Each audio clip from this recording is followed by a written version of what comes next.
भारत में समान नागरिक संहिता का विचार कोई नया नहीं है।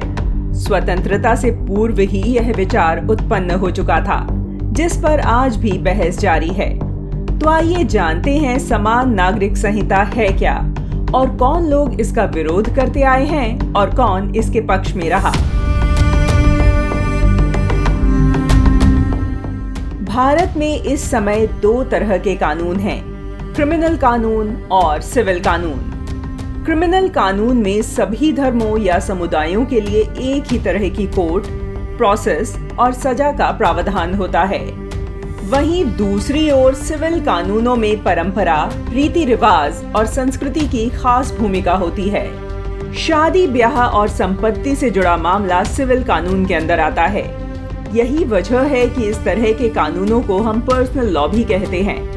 जैसे मुस्लिमों की शादी और संपत्ति का बंटवारा मुस्लिम पर्सनल लॉ के जरिए होता है, वहीं हिंदुओं की शादी हिंदू मैरिज एक्ट के जरिए होती है। यूनिफॉर्म सिविल कोड का मुद्दा स्वतंत्र भारत और उससे पहले समय समय पर उठता रहा है।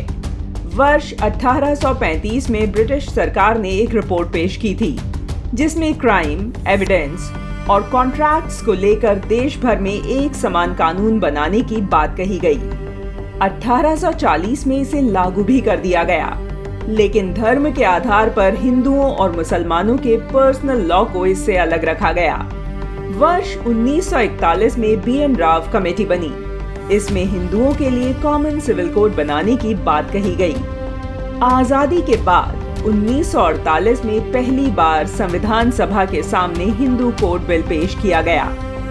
इसका मकसद हिंदू महिलाओं को बाल विवाह, सती प्रथा, घूंघट प्रथा जैसे गलत रिवाजों आदि से आजादी दिलाना था। उस वक्त इस पर कोई फैसला नहीं हुआ। 10 अगस्त 1991 को भीमराव अंबेडकर ने पत्र लिखकर नेहरू पर दबाव बनाया तो वो इसके लिए तैयार हो गए। आखिरकार नेहरू को झुकना पड़ा। इसके बाद 1955 और 1956 में नेहरू ने इस कानून को 4 हिस्सों में बांटकर संसद में पास करा दिया।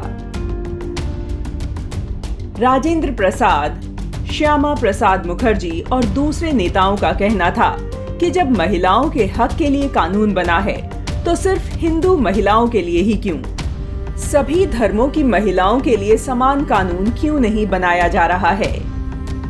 देश के संविधान की बात करें तो भारतीय संविधान के अनुच्छेद 44 के भाग 4 में यूनिफॉर्म सिविल कोड की चर्चा है।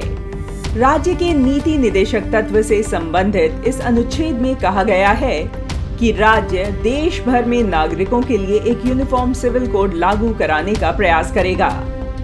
23 नवंबर 1948 को जब पहली बार संविधान सभा में यूनिफॉर्म सिविल कोड का मसला उठा, इस मुद्दे पर संविधान सभा में जोरदार बहस छिड़ गई। यूनिफॉर्म सिविल कोड को अनेक सदस्यों से समर्थन मिला। राजकुमारी अमृत कौर, डॉक्टर भीमराव अंबेडकर, मीनू मसानी, कन्हैयालाल माणिकलाल मुंशी, अल्लादी कृष्णा स्वामी अय्यर ने यूनिफॉर्म सिविल कोड लागू करने का मुखर समर्थन किया और इसके पक्ष में जोरदार बहस की। संविधान सभा में यूनिफॉर्म सिविल कोड का विरोध सबसे पहले मद्रास के सदस्य मोहम्मद इस्माइल सहित 4 मुस्लिम सदस्यों के समूह ने किया। संविधान सभा में समान नागरिक संहिता पर चर्चा के दौरान सदस्य नजीरुद्दीन अहमद ने कहा था कि सिविल प्रक्रिया संहिता के कुछ पहलू हैं जो पहले से ही हमारे व्यक्तिगत कानूनों में हस्तक्षेप कर चुके हैं और यह बिल्कुल सही भी है। वह अपने वक्तव्य के अंत में निवेदन करते हुए कहते हैं कि मेरा निवेदन है कि इन मामलों में हस्तक्षेप धीरे धीरे होना चाहिए और समय के साथ आगे बढ़ना चाहिए। मुझे इसमें कोई संदेह नहीं है कि एक समय आएगा जब नागरिक कानून एक समान होगा। एक अन्य सदस्य हुसैन इमाम भी निकट भविष्य में समान नागरिक संहिता के कार्यान्वयन के बारे में सैद्धांतिक रूप से सहमत थे।